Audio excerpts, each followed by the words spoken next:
Ya, pemirsa, apa kabar Anda? Toko kita hadir kembali lagi ke depan Anda bersama saya Adam Lubis. Dan spesial toko kita hari ini, kami menghadirkan Menteri Riset Teknologi dan juga Pendidikan Tinggi, Profesor Muhammad Nasir. Apa kabar, Prof? Baik, Alhamdulillah. Gimana Mas Adam? Iya, Alhamdulillah baik. Oke, Prof, kita ngobrol-ngobrol begitu ya, Oh iya, terkait iya, dengan sekarang kesibukannya apa aja, Prof? Ya, saya kesibukan hari-hari karena sebagai menteri ya urusan pekerjaan sebagai menteri. Oke. Khususnya di bidang riset, teknologi, dan pendidikan tinggi. Oke, sejak 2014 ketika ditunjuk oleh Presiden Joko Widodo sebagai Menristek dan Pendidikan Tinggi gitu. Beban tugas apa sih yang diberikan kepada Presiden Jokowi kepada Profesor Nasir? Ya, beban yang diberikan kepada saya adalah memperbaiki sistem riset yang ada di Indonesia dan teknologi yang harus dikembangkan di Indonesia dan pendidikan tinggi. Ini yang diberikan beban pada saya.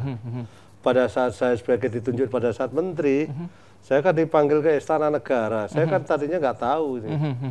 Pagi-pagi ditelepon mulai dari malam hari. Saya rasanya ini siapa yang telepon saya gitu karena malam hari kan saya nggak tahu ini nggak ada namanya kan. Nggak ada namanya. Ya udah saya biarkan aja.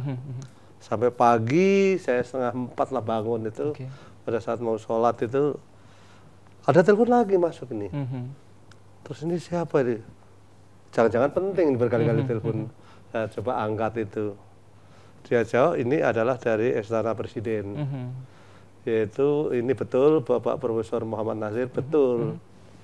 Saya jawab itu. Terus akhirnya Bapak pagi ini saya diperintah oleh Bapak Presiden untuk Bapak berangkat ke Jakarta untuk apa itu atas panggilan Presiden. Ada apa Mas? Aku gitu kan nggak tahu saya. Waduh, kalau bisa aja ya, yang waktu aja, saya masih ada agenda penuh. Jawabnya begitu. Terus akhirnya jawabnya, ini nggak bisa, ini perintah Presiden harus berangkat. Bagaimana kalau sore hari gitu? Saya masih menawar hari karena pagi masih ada agenda. Akhirnya nggak bisa, Bapak harus berangkat pagi hari. Jam berapa flight pertama? Saya terpaksa tadi itu berangkat ke bandara gitu, cari tiket itu. Itu dia sedikit flashback begitu ya ketika ditunjuk oleh Presiden Jokowi sebagai Menristek dan juga Pendidikan Tinggi. Prof Nasir, ini kalau dilihat dari background Anda ini kan ada seorang akademisi begitu ya. Kesamaan begitu, apakah atau ada kesulitankah begitu ketika Anda duduk sebagai Menristek dan juga Pendidikan Tinggi begitu, menduduki jabatan ini begitu?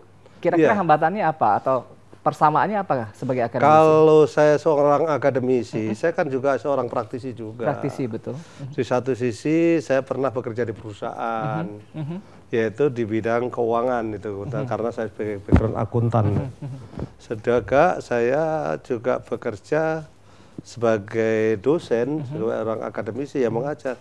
Mengajarkan tugasnya dosen itu yang meneliti, mengabdi dan mengajar kan. Nah, dalam meneliti sudah pekerjaan saya hari-hari ya. Artinya sudah biasa saya lakukan. Kemudian pada saat saya diberikan tugas itu, apa kesulitan? Saya rasa kesulitannya adalah mungkin karena nasional ya. Tadinya hanya ngurusi Undip dan kebetulan saya punya pengalaman sebagai pembantu rektor 2 di Undip, sebagai dekan Fakultas Ekonomika dan Bisnis Undip, dan kemudian saya bulan September terpilih sebagai rektor. Jadi pekerjaan di dunia akademik saya rasa sudah terbiasa dengan kehidupan sehari-hari begitu ya. Dan ini skupnya menjadi luas begitu ya. Ini mengurusi semua tadi riset teknologi dan juga pendidikan tinggi di Indonesia sendiri. Dengan serbuan informasi dan juga teknologi dari gadget dan juga sosmed sendiri terkait dengan masyarakat Indonesia yang sudah mengenyam pendidikan SD hingga katakanlah SMA bahkan pendidikan tinggi sendiri. Seberapa siap sih mereka begitu ya menerima dan juga menampung informasi yang masuk di Indonesia? Iya. Itulah yang terjadi, memang namanya revolusi industri.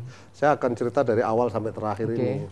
Pertama dulu di tahun 1740 sampai 1845 itu terjadi suatu revolusi pertama besar-besaran pada saat itu.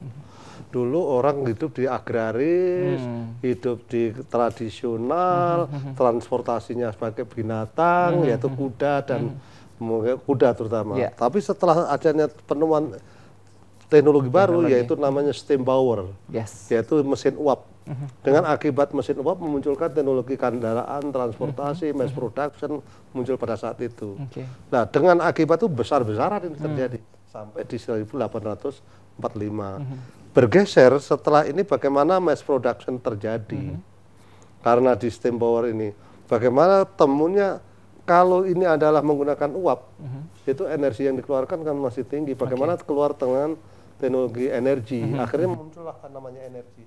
Energi apakah harus tergantung pada batu bara pada saat itu? Sekarang bergeser energi pada listrik. Akhirnya muncullah yang namanya electrical engineering pada saat itu muncul. Itu di generasi 2. Ketiga, kalau sudah produksinya dengan mass production dengan teknologi yang sudah dengan electrical dan juga masif gitu ya. Secara masif bergeser berikutnya. Bagaimana kalau mesin itu dikelola dengan baik tapi dengan teknologi yang lebih tinggi? Keluarlah yang namanya otomatisasi. Robot mulai muncul. Digital. Belum itu. Belum ya. Belum, itu di generasi 3 di tahun 1930-an sampai 1970-an 80. Pada tahun 80-90 ini mulai bergeser ini. Yaitu namanya revolusi industri 4.0 itu. Mengakibatkan perubahan teknologi yang luar biasa. Dulu media. Media baca koran itu mungkin sangat 40 tahun yang lalu atau 10 tahun yang lalu. Sekarang semua online. Sekarang udah pakai online. Apalagi keluar media sosial. Sehingga semua orang jadi wartawan. Saya itu sejak dulu yang namanya WA sudah biasa lakukan. Facebook lakukan, Twitter lakukan, YouTube. Jadi semua media sosial saya gunakan pada saat sebelum jadi menteri. Lah, dengan melihat semacam ini, pergeseran yang begitu cepat sekali, masyarakat mau tidak mau. Kita di dalam penggunaan teknologi informasi ini ternyata Indonesia itu nomor 2 setelah Amerika. Itu dia catatannya. Jumlah penduduk Indonesia yang menggunakan teknologi. Prof, masih akan kita lanjutkan, tapi kita harus break sejenak. Nah, tadi nomor 2 sedunia, begitu ya. Penggunanya sendiri begitu. Tapi apakah digunakan secara baik atau tidak? Itu yang menjadi pertanyaannya. Toko kita masih akan kembali, tetap bersama kami.